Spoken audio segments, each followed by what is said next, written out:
Group 1 aspirants కోసం టీసెట్ నిర్వహిస్తున్నటువంటి కార్యక్రమానికి స్వాగతం.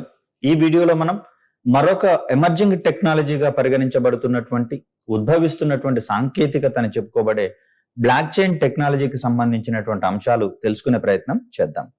ముఖ్యంగా చూస్తే బిగ్ డేటా అనలిటిక్స్ వంటివి ఇదివరకు ప్రశ్నలలో అనేకసార్లు అడిగినటువంటి ధర్మిల మరింత వినూత్నమైనటువంటి సాంకేతికతల మీద మనము దృష్టి సారించాల్సినటువంటి అవసరం ఉంది. క్లౌడ్ కంప్యూటింగ్ కి సంబంధించి అదేవిధంగా బిగ్ డేటాకు సంబంధించినటువంటి క్వశ్చన్స్ గతంలో అడగడం జరిగింది. మరి వాటికి సంబంధించినటువంటి క్వశ్చన్స్ తిరిగి మళ్ళీ అడిగేందుకు అవకాశాలు కొంచెం తక్కువగా ఉంటున్నటువంటి ధర్మిల మరి వినూత్నమైనటువంటి సాంకేతికతల మీద దృష్టి సారించే ప్రయత్నం చేద్దాం. దీంట్లో ముఖ్యంగా బ్లాక్ చైన్ టెక్నాలజీ అనేది ఇప్పుడు ఆవిర్భవిస్తున్నటువంటి బిగ్ డేటా ఏదైతే ఉందో దీనికి సంబంధించి అత్యంత సెక్యూర్డ్ మేనర్ లో దాన్ని నిర్వహించగలిగేటటువంటి ఒక సాంకేతికతగా మనకు బ్లాక్ చైన్ టెక్నాలజీ అనేది కనిపిస్తూ ఉంది. ముఖ్యంగా చూస్తే ఈ బ్లాక్ చైన్ టెక్నాలజీని మెటావర్స్, అదేవిధంగా ఐఓటి, అదేవిధంగా ఇప్పుడు చెప్పుకున్నటువంటి ఈ బిగ్ డేటా అనలిటిక్స్ వంటి రంగాలతో గనక దీన్ని జోడించి సంయుక్తంగా వర్క్ చేసుకున్నట్లయితే అనేకమైనటువంటి రంగాలలో ఈ సెక్యూరిటీ పరమైనటువంటి ఇబ్బందులు తొలగిపోయేందుకు అవకాశం ఉంది. ముఖ్యంగా చూస్తే సున్నితమైనటువంటి సమాచారం ఏదైతే ఉందో ఈ సున్నితమైనటువంటి సమాచారము హ్యాకర్ల బారిన పడకుండా కాపాడుకునేందుకు అవకాశం అనేది ఉంటుంది. తద్వారా వినియోగదారులకు పూర్తి భద్రతతో కూడినటువంటి సేవలను అందించడానికి ప్రభుత్వాలకు కావచ్చు, సంస్థలకు కావచ్చు వీలు కల్పించబడుతుంది. మరి ఈ సందర్భంలో బ్లాక్ చైన్ టెక్నాలజీ యొక్క పనితీరు ఏ విధంగా ఉంటుంది, దానికి సంబంధించి సెక్యూరిటీ గరిష్టంగా ఉంటుందని చెప్పుకుంటున్నటువంటి ధర్మిల మరి బ్లాక్ చైన్ టెక్నాలజీలో ఏ విధమైనటువంటి మెకానిజం ఎస్టాబ్లిష్ చేయబడుతుందనే అంశాన్ని తెలుసుకునే ప్రయత్నం చేద్దాం. ఇక్కడ ముఖ్యంగా చూస్తే క్వశ్చన్ ఓరియంటేషన్ లో బ్లాక్ చైన్ టెక్నాలజీని గురించి రాయండి అనే ఓరియంటేషన్ లో క్వశ్చన్ వచ్చేందుకు అవకాశం ఉంది. మరొక అడుగు ముందుకు వేస్తే ఈ బ్లాక్ చైన్ టెక్నాలజీ అమలులో ఎదురయ్యేటటువంటి సమస్యలు ఏంటి, వాటికి సంబంధించినటువంటి పరిష్కార మార్గాలను కూడా ఇదమిద్దంగా అడిగేందుకు అవకాశం ఉంది. అయితే ఇంత క్రితం వీడియోలో మనం చెప్పుకున్నాము ఈ ఎమర్జింగ్ టెక్నాలజీస్ కి సంబంధించినటువంటి సమస్యలు అన్ని కామన్ గా ఉంటాయి, వాటి యొక్క పరిష్కార మార్గాలు సైతం కామన్ గా ఒక జనరల్ అభ్యర్థి సాధారణమైనటువంటి అవగాహనతో ఎక్స్పెక్ట్ చేయగలిగేటటువంటి అంశంగా చూస్తూ ఉన్నాం. మరి వీటికి సంబంధించినటువంటి సమస్యలు, పరిష్కార మార్గాలు ఐఓటీకి సంబంధించినటువంటి వీడియోలో మనం చెప్పుకున్నాం కాబట్టి అదే రకమైనటువంటి ఒరవడిని ఇక్కడ మనం అడాప్ట్ చేసుకోవడానికి అవకాశం ఎక్కువగా ఉంటుంది. సో ఆ క్రమంలో బ్లాక్ చైన్ టెక్నాలజీ గురించి రాయండి అనే ఈ ప్రశ్నకు సంబంధించిన అంశాలు తెలుసుకునే ప్రయత్నం చేద్దాం. ఇక్కడ బ్లాక్ చైన్ టెక్నాలజీ అనేది కొన్ని సంవత్సరాలుగా ప్రసిద్ధి చెంది అంటే వెలుగులోకి వచ్చినటువంటి సాంకేతికతగా మనకి ఇక్కడ కనిపిస్తుంది. మొదట్లో ఇది కేవలము క్రిప్టో కరెన్సీగా పరిగణించబడేటటువంటి బిట్ కాయిన్ ను నిల్వ చేయడానికి మరియు లేదా ఇతరులకు పంచేటటువంటి క్రమంలో ఒక మార్గంగా పరిచయం చేయడం అనేది జరిగింది బ్లాక్ చైన్ టెక్నాలజీకి సంబంధించి. ఇంత క్రితము బ్లాక్ చైన్ టెక్నాలజీ అంటే కేవలము బిట్ కాయిన్ కి సంబంధించినటువంటి ఒక సాంకేతికతగా మాత్రమే కనిపించేది. అయితే ఈ బిట్ కాయిన్స్ ని ఏర్పాటు చేయడంలో ఏ విధమైనటువంటి మెకానిజం ఉంటుందో అవన్నీ కూడా మనకు భద్రతతో కూడినటువంటి డేటాని మనము మేనేజ్ చేసేటటువంటి క్రమంలో కీలకంగా పరిగణిస్తుంది. కాబట్టి ఈ బ్లాక్ చైన్ టెక్నాలజీని ప్రస్తుతము విభిన్నమైనటువంటి రంగాలలో వినియోగించుకోవడానికి అనువైనటువంటి మార్గాలను వెతుకుతూ ఉన్నారు సంబంధిత విభాగాలకు సంబంధించినటువంటి నిపుణులు. సో మొదట్లో ఇది కేవలం క్రిప్టో కరెన్సీ అనేది అనేకమైనటువంటి దేశాలు దాన్ని బ్యాన్ చేశాయి, నిషేధం విధించాయి. సో దానికి సంబంధించినటువంటి ఒక సాంకేతికతగా మాత్రమే ఇది ప్రపంచానికి పరిచయం కావడం జరిగింది. కానీ క్రిప్టో కరెన్సీకి అవతల బ్లాక్ చైన్ టెక్నాలజీ ద్వారా అనేకమైనటువంటి ప్రయోజనాలు ఉన్నాయని చెప్పడమే ఈ క్వశ్చన్ కి సంబంధించినటువంటి ఆన్సర్ ను వివరించే ప్రధాన ఉద్దేశంగా చెప్తూ ఉన్నాం. సో ఇక్కడ చూస్తే సాంకేతికత మరింత అభివృద్ధి చెందుతున్నటువంటి క్రమంలో కేవలం క్రిప్టో కరెన్సీ లావాదేవీలకే కాక వివిధ మార్గాల్లో ఇక్కడ బ్లాక్ చైన్ టెక్నాలజీని వినియోగించడం అనేది ప్రారంభం కావడం జరిగింది. సో మన వినియోగం ఏ విధంగా ఉందో తెలుసుకునే ప్రయత్నం చేద్దాం. ఇక్కడ ప్రస్తుతము బ్లాక్ చైన్ టెక్నాలజీ సైబర్ భద్రతను పెంచడానికి ఒక శక్తివంతమైనటువంటి సాధనంగా మారినట్లుగా మనం ఇక్కడ చూస్తూ ఉన్నాం. ముఖ్యంగా చూస్తే ఐఓటి రంగంలో కావచ్చు, మెటావర్స్ కి సంబంధించినటువంటి అంశంలో కావచ్చు, మనకు భద్రత అనేది అత్యంత కీలకంగా పరిగణించాల్సి వస్తుంది. మరి ఈ సైబర్ భద్రత గనక లేనట్లయితే హ్యాకర్ల దాడి మామూలుగా ఉండదండి. వీరు దాడి చేసినటువంటి ధర్మిల ఇక్కడ ఉన్నటువంటి సమాచారాన్ని పూర్తిగా నాశనం చేయడం కానీ లేదా మార్చడం కానీ ఒకదాని బదులు మరొకదాన్ని రీప్లేస్ చేయడం వంటి కార్యక్రమాలను చేయడం అనేది జరుగుతుంది. తద్వారా మనము సృష్టించుకున్నటువంటి కీలకమైనటువంటి ముఖ్యమైనటువంటి డేటా ఏదైతే ఉందో అది మనకు పనికి రాకుండా పోయేటటువంటి పరిస్థితులు మనకు ఏర్పడతాయి. కాబట్టి ఈ క్రమంలో భద్రత అనేది మనకు అత్యంత కీలకమైనటువంటి అంశంగా కనిపిస్తూ ఉంది. ఇక్కడ బ్లాక్ చైన్స్ అనేటటువంటివి అంటే టెక్నాలజీలో ఇంక్లూడ్ అయి ఉన్నటువంటివి బ్లాక్ చైన్స్ గా మనం ఇక్కడ చూస్తూ ఉన్నాం. ఈ బ్లాక్ చైన్స్ అనేటటువంటివి ప్రపంచంలో ఎక్కడైనా మిలియన్ల కొద్ది వినియోగదారులను కలిగి ఉండేటటువంటి పంపిణీ నెట్వర్క్లుగా మనకు కనిపిస్తుంది. ఏ విధంగా ఇంటర్నెట్ అయితే నెట్వర్క్ ఆఫ్ నెట్వర్క్స్ గా చెప్తూ ఉన్నామో ఇక్కడ బ్లాక్ చైన్ టెక్నాలజీ కూడా అదే విధమైనటువంటి విస్తృతమైన సంఖ్యలో వినియోగదారులను కలిగి ఉండేటటువంటి ఒక నెట్వర్క్ గా మనకి ఇక్కడ కనిపిస్తూ ఉంది. అదే విధంగా చూస్తే ఇక్కడ ప్రతి వినియోగదారుడు ఈ సంబంధిత బ్లాక్ చైన్ ఏదైతే ఉందో ఆ బ్లాక్ చైన్ కి సమాచారాన్ని జోడించేటందుకు అవకాశం ఉంటుంది. అదే విధంగా చూస్తే ఈ బ్లాక్ చైన్ లో ఉన్నటువంటి డేటా ఏదైతే ఉందో ఇది క్రిప్టోగ్రఫీ అనేటటువంటి విధానంలో అత్యంత సురక్షితంగా ఉంచబడుతున్నట్లుగా మనం ఇక్కడ గమనించవచ్చు. ముఖ్యంగా చూస్తే ఆస్తుల లావాదేవీ అనేటటువంటిది ప్రస్తుతం ఉన్నటువంటి పరిస్థితుల్లో ఇక్కడ లింక్ డాక్యుమెంట్స్ ద్వారా ఒక లావాదేవీ న్యాయమైనదా కాదా అనేటటువంటి అంశాలను బేరేజు వేసుకుంటున్నటువంటి పరిస్థితి మనకు కనిపిస్తూ ఉంది కదా. మరి ఈ సందర్భంలో మనకు కావలసినటువంటి లింక్ డాక్యుమెంట్స్ ని మనకున్నటువంటి పరపతి మరియు పలుకుబడి ద్వారా అనేకం పుట్టించేటటువంటి వ్యవస్థలు మనకు ఇప్పుడు అందుబాటులో ఉన్నాయి. మరి ఇలా చూస్తే ఒక నాణ్యంగా చెందవలసినటువంటి వ్యక్తి యొక్క భూమిని ఇటువంటి నకిలీ లింక్ డాక్యుమెంట్ల ద్వారా మిగతా వ్యక్తులు కబ్జా చేయడం అనేది వారి యొక్క ఆధీనంలోకి తీసుకొని రావడం అనేది మనం చూస్తూనే ఉన్నాం. మరి బ్లాక్ చైన్ టెక్నాలజీ ద్వారా గనక ఈ ఆస్తుల లావాదేవీలను గనక మనం మెయింటైన్ చేసినట్లయితే ఇటువంటి లింక్ డాక్యుమెంట్స్ కి అవకాశం అనేది ఏర్పడదు. తద్వారా భూముల లావాదేవీలలో మనము కొన్ని నష్ట నివారణ చర్యలు అంటే అక్రమ లావాదేవీలు గాని అక్రమ కొనుగోళ్లను గాని మనము నివారించేటందుకు అవకాశం అనేది ఏర్పడుతుంది. సో ఇక్కడ ఏదైనా ఒక లావాదేవీని ప్రారంభించిన వినియోగదారుకు ఆయనకే చెందినటువంటి ప్రత్యేకమైన డిజిటల్ సంతకంతో ప్రతి లావాదేవీ చేయబడుతుంది.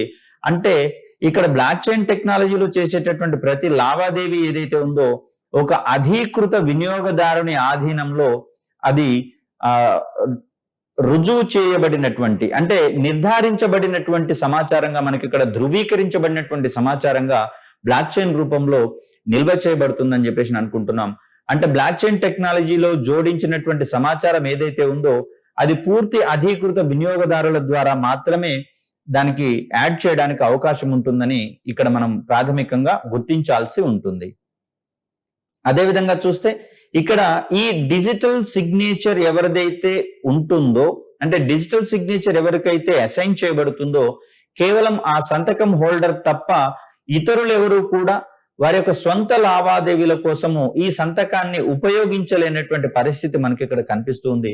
అంటే ఏ లావాదేవీకైనా ఒక పర్టిక్యులర్ సిగ్నేటరీ అనేవాడు ఉంటాడు, అంటే సంతకందారుడు అనేవాడు ఉంటాడు. సో తను అధీకృతంగా చేసినటువంటి అంటే రుజువు చేసుకున్నటువంటి సమాచారాన్ని మాత్రమే మనకి ఇక్కడ బ్లాక్ చైన్ టెక్నాలజీలో జోడించడానికి అవకాశం అనేది ఏర్పడుతుంది. సో ఇలా చూస్తే మార్చబడినటువంటి రికార్డ్ లేదా డేటా లెడ్జర్ నిర్వహణ కోసము బ్లాక్ చైన్లు వికేంద్రీకరించబడతాయి, అంటే డీసెంట్రలైజ్ చేయబడతాయి. ఇక్కడ మార్చబడని రికార్డ్ అంటే అంతక్రితమే జోడించినటువంటి రికార్డ్ ఏదైతే ఉందో దీనిని అంత ఈజీగా మార్చవేయలేమండి. మరి అలాంటి సందర్భంలో సంబంధిత రికార్డులను అంత ఈజీగా మార్చలేకుండా ఉండడం కోసము దాన్ని వికేంద్రీకరించేటటువంటి పరిస్థితులలో ఉంచుతారు, అంటే డీసెంట్రలైజ్ చేస్తారు ప్రతి ఒక్క డేటాని. సో ఇలా ఈ డేటా నిర్వహణ అనేది డీసెంట్రలైజేషన్ చేసేటటువంటి అంశంలో భాగంగా అనేక ఇంటర్ కనెక్ట్ చేయబడినటువంటి కంప్యూటర్ల ద్వారా నిర్వహించబడుతుంది. అంటే ఒక లావాదేవీకి సంబంధించినటువంటి విషయము అనేక కంప్యూటర్లలో మనకు స్టోర్ చేయబడి ఉంటుంది. మరి ఈ సమాచారాన్ని మార్చడానికి ఈ అన్ని రకాలైనటువంటి కంప్యూటర్లలోని సమాచారాన్ని మార్చినప్పుడు మాత్రమే ఈ లావాదేవీలో మార్పులు అనేవి శాశ్వతంగా ఉండిపోవడానికి అవకాశం ఉంటుంది. ఏ ఒక్క కంప్యూటర్లో ఈ మార్పిడి అనేది రిఫ్లెక్ట్ కాకపోయినా పూర్తి సమాచారం అనేది మార్చడానికి వీలు లేకుండా సంబంధిత మెకానిజం అనేది ఎస్టాబ్లిష్ చేయబడి ఉంటుంది. అంటే ఏదైనా ఒక సమాచారాన్ని మార్చాలి అంటే ఆ సమాచారము ఎన్ని ఇంటర్ కనెక్టెడ్ కంప్యూటర్లలో భద్రపరచబడి ఉందో ఆ కంప్యూటర్లన్నింటిలోని ఆ సమాచారాన్ని ఏకకాలంలో మార్చాల్సి ఉంటుంది. అటువంటప్పుడు మాత్రమే సంబంధిత సమాచారం శాశ్వతంగా మార్పుకు గురి అవుతుంది. లేనట్లయితే అంతఃకృతం ఉన్నటువంటి సమాచారం మాత్రమే బ్లాక్ చైన్ రూపంలో అందుబాటులో ఉండేందుకు అవకాశం ఉంటుంది. సో ఈ క్రమంలోనే మనం అందించేటటువంటి డేటాకు సంబంధించి పూర్తి భద్రత కల్పించబడుతున్నట్లుగా మనం భావించాల్సి ఉంటుంది. మరికొన్ని అంశాలను చూస్తే ఇక్కడ సంబంధిత డేటా నిర్వహణ అనేది పారదర్శకంగా, ట్రాన్స్పరెంట్ గా, ప్రజాస్వామ్యబద్ధంగా, అదేవిధంగా చూస్తే వికేంద్రీకృతంగా ఉంటుంది. అంటే 3 రకాలైనటువంటి ధర్మాలు మనకి ఇక్కడ ఉన్నాయి. పారదర్శకత ట్రాన్స్పరెంట్ గా ఉంటుంది, ప్రజాస్వామ్యబద్ధంగా అంటే ఇక్కడ అవసరమైనటువంటి యాజమాన్యము మార్పు చేసుకునేటందుకు అవకాశంగా ఉంటుంది. అదేవిధంగా చూస్తే డీసెంట్రలైజ్ చేయబడి ఉంటుంది, అంటే అనేకమైనటువంటి కంప్యూటర్లలో నిక్షిప్తమై ఉంటుంది. అది బ్లాక్ చైన్ టెక్నాలజీలో డేటా నిర్వహణకు సంబంధించినటువంటి అంశంగా చూస్తాం. ఇక్కడ ఈ లెడ్జర్ లోని అంటే బ్లాక్ చైన్ టెక్నాలజీలోని డేటాని నమోదు చేసేటటువంటి ప్రతి లెడ్జర్ లోని లావాదేవీ ఏదైతే ఉందో, లావాదేవీని మనం ఇక్కడ ట్రాన్సాక్షన్ అంటాం, లేదా దీన్ని మనము కార్యకలాపము అనేటటువంటి పేరుతో కూడా పిలవచ్చు. మరి ఇటువంటి లావాదేవీలు ఏవైతే ఉన్నాయో ఒక యజమాని యొక్క డిజిటల్ సంతకం ద్వారా దాన్ని స్టాండర్డైజ్ చేస్తారు. అంటే సంతకం ఉన్నటువంటి సమాచారం మాత్రమే పూర్తి అధీకృత సమాచారంగా మనం భావించాల్సి ఉంటుంది. సో ఇలా సంతకం ద్వారా ప్రామాణీకరించబడినటువంటి లావాదేవీ ఏదైతే ఉందో అది విభిన్నమైనటువంటి పరిస్థితులలో మార్పుకు లోను కాకుండా రక్షించబడుతుంది. అంటే ఆ సంతకాన్ని పూర్తి స్థాయిలో పరిశీలిస్తూ మాత్రమే సంబంధిత మార్పు చేర్పులకు అవకాశం ఇచ్చేటటువంటి ఒక సాంకేతికతగా మనకి ఇక్కడ కనిపిస్తుంది. అంటే ఈ సమాచారాన్ని మార్చాలి అంటే పూర్తి స్థాయిలో అధీకృత వినియోగదారులకు మాత్రమే, ఆథరైజ్డ్ యూజర్ ఎవరైతే ఉన్నారో వారికి మాత్రమే అవకాశం ఉన్నట్లుగా మనం ఇక్కడ భావించాల్సి వస్తుంది. ఎవరు పడితే వారు ఇక్కడ ఉన్నటువంటి సమాచారాన్ని మార్పు చేయడానికి అవకాశం లేనటువంటి పూర్తి సెక్యూరిటీ వ్యవస్థగా మనకు బ్లాక్ చైన్ టెక్నాలజీ కనిపిస్తూ ఉంది. అందువల్ల డిజిటల్ లెడ్జర్ లోని సమాచారం ఏదైతే ఉందో అది అత్యంత సురక్షితంగా ఉంటుంది. ఫలితంగా మార్పు చేయాలన్నా, పూర్తి స్థాయిలో దాన్ని డిలీట్ చేయాలన్నా, కొత్త సమాచారాన్ని జోడించాలన్నా కూడా పూర్తిగా అధీకృత వినియోగదారులు మాత్రమే చేయాల్సినటువంటి పరిస్థితి ఉంటుంది. కాబట్టి దీనికి సంబంధించి చూస్తే సెక్యూరిటీ అనేది హై లెవెల్లో ఉంటున్నట్లుగా మనం భావించాల్సి ఉంటుంది. అదేవిధంగా చూస్తే నెట్వర్క్ లోని ప్రతి సభ్యుడు బ్లాక్ చైన్ కు జోడించబడుతున్నటువంటి సమాచారం ఏదైతే ఉందో, డేటా ఏదైతే ఉందో అది వాస్తవమైనదని ధృవీకరించాల్సి ఉంటుంది. కాబట్టి కేవలం ధృవీకృత, నమ్మదగినటువంటి, వాస్తవమైనటువంటి సమాచారం మాత్రమే బ్లాక్ చైన్ టెక్నాలజీ రూపంలో వినియోగదారులకు అందుబాటులో ఉంటున్నటువంటి అంశాన్ని మనం ఇక్కడ గమనించవచ్చు. ముఖ్యంగా చూస్తే సోషల్ మీడియా ఒక ఉదాహరణను తీసుకుందాం. ఈ రోజు వచ్చినటువంటి వార్త ఏదైతే ఉందో ఇది పూర్తి నమ్మదగినటువంటి వార్తగా మనము చేయలేము. అది వ్యక్తుల యొక్క నమ్మకాన్ని బట్టి మాత్రమే ఉంటుంది. కొంతమంది నమ్మేటటువంటి అంశం అయితే దాన్ని ఇతరులకు ఫార్వర్డ్ చేస్తారు. నమ్మని పరిస్థితులలో వారు దాన్ని చదివిన తర్వాత మామూలుగా ఉండిపోయేటందుకు అవకాశం అనేది ఉంటుంది. ఇక్కడ సోషల్ మీడియా ప్లాట్ఫామ్లలో పూర్తి స్థాయిలో నమ్మదగినటువంటి సమాచారాన్ని మనం ఎంపిక చేసుకోవడానికి ఇదమిద్దంగా ఎటువంటి రూల్స్ అండ్ రెగ్యులేషన్స్ లేవు. కానీ ఇక్కడ బ్లాక్ చైన్ టెక్నాలజీలో మాత్రము ఇక్కడ ఆథరైజ్డ్ యూజర్స్ మరియు వారి యొక్క సిగ్నేచర్స్ అనేవి అక్కడ ధృవీకరించబడతాయి. కాబట్టి సంబంధిత సమాచారం అనేది నమ్మదగినదిగా ఉంటున్నట్లుగా మనం ఇక్కడ గమనించవచ్చు. సో ఇలా బ్లాక్ చైన్ టెక్నాలజీలో సమాచారాన్ని నిర్వహించేటటువంటి క్రమంలో 3 కీ సిస్టమ్స్ అనేవి మనకు అక్కడ ఉంటాయి. మరి ఈ 3 రకాల కీ సిస్టమ్స్ ఏవైతే ఉన్నాయో వాటిని మనం ప్రైవేట్ కీ, పబ్లిక్ కీ మరియు రిసీవర్ కీ అనేటటువంటి అంశాలుగా మనం ఇక్కడ చూస్తూ ఉన్నాం. ఈ 3 కీ సిస్టమ్స్ ఆధ్వర్యంలోనే సమాచారాన్ని మెయింటైన్ చేసేటటువంటి, మేనేజ్ చేసేటటువంటి పరిస్థితి కనిపిస్తూ ఉంది.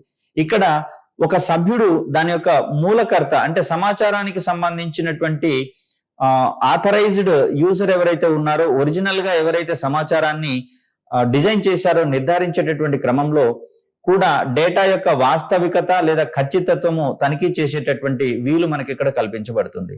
అంటే సమాచారము అధీకృతమా కాదా అనేటటువంటి అంశాలను చెక్ చేసుకుంటూ ఉంటాం. అదేవిధంగా దీని యొక్క ఫౌండర్ ఎవరైతే ఉన్నారో లేదా ఎస్టాబ్లిష్ చేసినటువంటి వ్యక్తి ఎవరైతే ఉన్నారో తనను పరిశీలించేటటువంటి క్రమంలో కూడా తను పొందుపరిచినటువంటి డేటా ఏదైతే ఉందో ఇది ఆథరైజ్డా కాదా అనేటటువంటి అంశాలను చెక్ చేసుకునేటందుకు అవకాశం అనేది ఉంటుంది. అంటే మల్టిపుల్ లేయర్స్లలో ఇక్కడ ఈ చెకింగ్ అనేది జరుగుతూ ఉంటుంది కాబట్టి అక్కడ అనాథరైజ్డ్ డేటా ఏదైతే ఉందో దాన్ని ఫిల్టర్ చేసేందుకు అవకాశం ఉంది. తద్వారా బ్లాక్ చైన్ టెక్నాలజీ నుంచి రిమూవ్ చేసేటందుకు అవకాశం ఉంది. మొత్తంగా చూస్తే అసలు అనాథరైజ్డ్ డేటా అనేది బ్లాక్ చైన్ టెక్నాలజీలోకి రాకుండా ఇటువంటి పూర్తి సెక్యూర్డ్ మెకానిజం అనేది ఎస్టాబ్లిష్ చేసుకోవడం జరిగింది. అదేవిధంగా చూస్తే మరి ఇలా మల్టిపుల్ చెకింగ్స్ అనేవి ఉంటున్నాయని చెప్పుకుంటున్నాం. మరి ఇలా మల్టిపుల్ చెకింగ్స్ ఉన్నటువంటి పరిస్థితులలో మరి డిలే అయ్యేందుకు అవకాశం ఉంది కదా, అంటే కాలయాపన జరిగేందుకు అవకాశం ఉంది కదా. మరి ఇలాంటి జాప్యాలను నివారించుకునేటటువంటి క్రమంలో స్మార్ట్ కాంట్రాక్ట్ వంటి కంప్యూటర్ ప్రోగ్రామ్స్ ఇక్కడ ఎస్టాబ్లిష్ చేసుకోవడం అనేది జరిగింది. తద్వారా సమాచారాన్ని రుజువు పరుచుకునేటందుకు అది ఆథరైజ్డా కాదా అనేటటువంటి అంశాలను రుజువు చేసుకునేటందుకు థర్డ్ పార్టీ జోక్యాలు లేనటువంటి పరిస్థితులు మనకి ఇక్కడ కల్పించబడతాయి. సో అలా చూస్తే with in short span of టైంలో యాజ్ సూన్ యాజ్ పాసిబుల్ అక్కడ సమాచారం యొక్క ఐడెంటిటీ అనేది రుజువు పరచుకోవడానికి పాసిబిలిటీ అనేది ఉంటుంది. అదేవిధంగా చూస్తే ఇంత సెక్యూరిటీ మెకానిజం ఉంది కాబట్టి ఈ బ్లాక్ చైన్ టెక్నాలజీ అనేది హ్యాకర్ల నుండి డేటాను రక్షించడానికి ఒక మంచి సాధనంగా ఉపయోగపడుతుంది. అంతేకాకుండా ఈ సమాచారం పూర్తి సురక్షితంగా ఉంటున్నట్లుగా మనం ఇక్కడ భావించాల్సి ఉంటుంది. ఫర్ ఎగ్జాంపుల్ చూస్తే ఏదైనా ఒక భూ లావాదేవీకి సంబంధించినటువంటి అంశం చూద్దాం. సో ఎవరైనా కొత్త వ్యక్తి ఎక్స్ అనేటటువంటి వ్యక్తి ఒక భూమిని కొనుగోలు చేసినటువంటి సందర్భంగా మరి ఈ భూమికి సంబంధించినటువంటి సమాచారము ఫర్ ఎగ్జాంపుల్ చూస్తే ఏ అనేటటువంటి కంప్యూటరు, బి అనేటటువంటి కంప్యూటరు, సి అనేటటువంటి కంప్యూటర్లలో నిక్షిప్తమై ఉన్నట్లుగా మనం ఇక్కడ గమనిద్దాం. సో ఇక్కడ ఏ ఒక బ్లాక్ గా పరిగణించబడుతుంది, బి అనేది మరొక బ్లాక్ గా పరిగణించబడుతుంది, సి అనేది మరొక బ్లాక్ గా పరిగణించబడుతుంది. సో ఇలా 3 కంప్యూటర్లలో ఈ డేటా ఉంటుంది కాబట్టి ఈ ప్రాసెస్ ని మనము వికేంద్రీకృత ప్రాసెస్ అంటున్నాం, డీసెంట్రలైజ్డ్ ప్రాసెస్ గా చెప్తూ ఉన్నాం. ఇక్కడ ప్రతి ఒక్క బ్లాక్ ఇంకొక బ్లాక్ తో ఇంటర్లింక్ చేయబడతాయి. సో అలా చేసేటటువంటి సందర్భంలో ఒక హ్యాకర్ ఈ సమాచారాన్ని గనక మార్చాలి అనుకుంటే తను ఏలో ఉన్నటువంటి సమాచారాన్ని, బిలో ఉన్నటువంటి సమాచారాన్ని, డిలో ఉన్నటువంటి సమాచారాన్ని మూడింటిని ఏకకాలంలోనే మార్చాల్సి ఉంటుంది. మరి ఈ సందర్భంగా తను ఈ 3 రకాలైనటువంటి నోట్స్ మీద దాడి చేయాల్సి ఉంటుంది ఏకకాలంలో. మరి ఇలా దాడి చేయడం అనేది చాలా అసాధ్యమైనటువంటి పరిస్థితి కాబట్టి ఇక్కడ ఏ ఒక్క కంప్యూటర్ మీదనో దాడి చేసి సంబంధిత డేటాను మార్చినట్లయితే ఈ లావాదేవీకి సంబంధించినటువంటి సమాచారము మార్పిడి చెందినట్లుగా మనం భావించలేము. 3 ఉన్నటువంటి డేటాను మార్చినప్పుడు మాత్రమే సంబంధిత లావాదేవీ మార్పిడికి గురవుతుంది. కాబట్టి హ్యాకర్లు ఏకకాలంలో 3 నోట్స్ మీద దాడి చేయడం అనేది అసాధ్యము. కాబట్టి బ్లాక్ చైన్ టెక్నాలజీలో ప్రతి ఒక్క డేటా ఏదైతే ఉందో అది పూర్తి సెక్యూర్డ్ గా ఉంటున్నట్లుగా మనం భావించాల్సి ఉంటుంది. ఒక కంప్యూటర్ అయితే దాన్ని హ్యాక్ చేసేసి దాంట్లో ఉన్నటువంటి సమాచారాన్ని మార్పిడి చేయడము, లేదా దాంట్లో ఉన్నటువంటి సమాచారం మొత్తాన్ని డిలీట్ చేయడము, లేదా ఉన్నటువంటి సమాచారానికి కొత్త సమాచారాన్ని జోడించడము, లేదా ఉన్నటువంటి సమాచారం మొత్తానికి అదనపు సమాచారాన్ని జోడించడము, లేదా కొంత భాగాన్ని జోడించడం అనేటటువంటిది పాసిబుల్ అవుతుంది. కానీ 3 ఉండేటటువంటి సమాచారాన్ని ఏకకాలంలో మార్చడం అనేది అసాధ్యం. కాబట్టి ఇక్కడ హ్యాకర్లకు దుర్భేద్యమైనటువంటి ఒక వ్యవస్థగా మనకు బ్లాక్ చైన్ టెక్నాలజీ అనేది ఇప్పటికీ నిలబడి ఉన్నట్లుగా చూడాల్సినటువంటి అంశం. ఇక్కడ ఈ బ్లాక్ చైన్ టెక్నాలజీలోని ప్రతి సిస్టమ్ కూడా వికేంద్రీకరించబడినందున ఒక హ్యాకర్ గనక బ్లాక్ చైన్ ను పాడు చేయడానికి, ఇక్కడ బ్లాక్ చైన్ అంటే సంబంధిత డేటాగా మనం భావించాల్సి ఉంటుంది. దీన్ని పాడు చేయడానికి ప్రయత్నించేటటువంటి క్రమంలో వారు నెట్వర్క్ లోని ప్రతి వినియోగదారు కంప్యూటర్ లో నిల్వ చేసినటువంటి డేటాను నాశనం చేయాల్సి ఉంటుంది. మరి ఈ క్రమంలో సంబంధిత డేటా ఏదైతే ఉందో ఇది ఎన్ని నోడ్లలో భద్రపరిచి ఉందో తెలుసుకోవడం కూడా అసాధ్యం. మరి ఎక్కడెక్కడ నిల్వ ఉందో సమాచారమే తెలియని పరిస్థితులలో వాటిని హ్యాక్ చేయడం అనేది ఇంకా అత్యంత క్లిష్టమైనటువంటి అంశంగా కనిపిస్తూ ఉంది. కాబట్టి ఇక్కడ డేటా యొక్క భద్రతకు పెద్దపీట వేయబడినట్లుగా మనం చూస్తూ ఉన్నాం. ఇలా ఒక హ్యాకర్ ఏకకాలంలో మొత్తం నెట్వర్క్ లోని అన్ని నోడ్లపై దాడి చేయాల్సి ఉంటుంది సమాచారాన్ని మార్పిడి చేసేటటువంటి క్రమంలో. ఇది ఆచరణకు అసాధ్యము కాబట్టి అక్కడ ఎటువంటి అనాథరైజ్డ్ చేంజెస్ అనేవి చేపట్టబడవు. మరి ఇటువంటి పూర్తి భద్రతా పరిస్థితులలో నెట్వర్క్ లోని మొత్తం డేటాను ధృవీకరించడానికి, అదేవిధంగా రికార్డు చేయడానికి దుర్భేద్యమైనటువంటి అంటే హ్యాకింగ్ కి వీలు కానటువంటి కంప్యూటర్లు, వీటిని మనము నోట్స్ అనేటటువంటి పేరుతో కూడా పిలుస్తూ ఉంటాం. మరి ఈ నోట్స్ ని రన్ చేస్తూ ఉంటాం. ఈ నోట్స్ ఏ ఫిజికల్ ప్లేసెస్లలో ఇన్స్టాల్ చేయబడి ఉంటాయో తెలుసుకోవడం అనేది కష్టం. కాబట్టి కేవలం హ్యాకర్ కి ఒక సిస్టమ్ కి సంబంధించినటువంటి టెక్నికల్ ఆస్పెక్ట్స్ తెలిసినప్పుడు మాత్రమే దాన్ని హ్యాక్ చేసేటందుకు అవకాశం ఉంటుంది. మరి ఇక్కడ బ్లాక్ చైన్ టెక్నాలజీలో ఈ సందర్భంగా అటువంటి టెక్నికల్ స్పెసిఫికేషన్స్ అనేవి తెలుసుకునేటందుకు వీలు లేదు. కాబట్టి సంబంధిత దాడులు అనేవి అసాధ్యమయ్యే పరిస్థితి కనిపిస్తూ ఉంది. ఇక్కడ చూస్తే ముఖ్యంగా వినియోగదారుల సంఖ్య పెరిగే కొద్దీ, అంటే నథింగ్ బట్ కొన్ని వేల కంప్యూటర్లు అనేవి నిరంతరం యాడ్ అవుతున్నట్లుగా మనం ఇక్కడ గమనించవచ్చు. అలా వినియోగదారుల సంఖ్య పెరిగేటటువంటి క్రమంలో సంబంధిత నెట్వర్క్లలోకి చొచ్చుకొని పోవడానికి, అదేవిధంగా సమాచారాన్ని నాశనం చేయడానికి సైతము అక్కడ సంక్లిష్టత అనేది పెరుగుతూ ఉంది. అంటే పూర్తి అసాధ్యమైనటువంటి పరిస్థితులు మనకి ఇక్కడ పెరుగుతున్నట్లుగా గమనించవచ్చు వినియోగదారుల యొక్క సంఖ్య పెరిగేటటువంటి క్రమంలో. అదేవిధంగా చూస్తే ఈ బ్లాక్ చైన్లను సులభంగా ట్యాంపర్ చేయడం అనేది అసాధ్యంగా కనిపిస్తూ ఉంది. సో బ్లాక్ చైన్లు అనేవి ప్రధానంగా ఈ క్రింది మార్గాల్లో డేటాను రక్షించడం అనేది జరుగుతూ ఉంది. ముఖ్యంగా చూస్తే ఏదైనా డేటా మార్పిడికి గురైతే ప్రతి మార్పును నిరంతరము ట్రాక్ చేయడము, సంబంధిత అంశాలను పూర్తి స్థాయిలో తనిఖీ చేయడము, ఇవి రెండు కూడా సైక్లికల్ గా జరిగేందుకు అవకాశం అనేది ఉంటుంది. అంటే సమాచారాన్ని జోడించడం కావచ్చు, మరియు మార్చడం కావచ్చు, అదేవిధంగా తొలగించడం. ఇవి మూడే కదండి లావాదేవీలలో మనకు పూర్తి స్థాయిలో వచ్చేటటువంటివి. లేదా ఏదైనా ఒక పార్ట్ను పూర్తిగా కానీ లేదా కొంత భాగాన్ని కానీ మార్చడము. ఈ మూడు లావాదేవీలలో ఏది జరిగినా కూడా దాన్ని ప్రతి సందర్భంలోనూ ఏ విధంగా మార్పు జరుగుతుందనేటటువంటి అంశాలను ట్రాక్ చేస్తూ ఉంటాము. అదేవిధంగా ఆథరైజ్డ్ యూజర్స్ చేస్తున్నారా లేదా అనేటటువంటి అంశాలు కూడా నిరంతరం తనిఖీ చేయబడతాయి.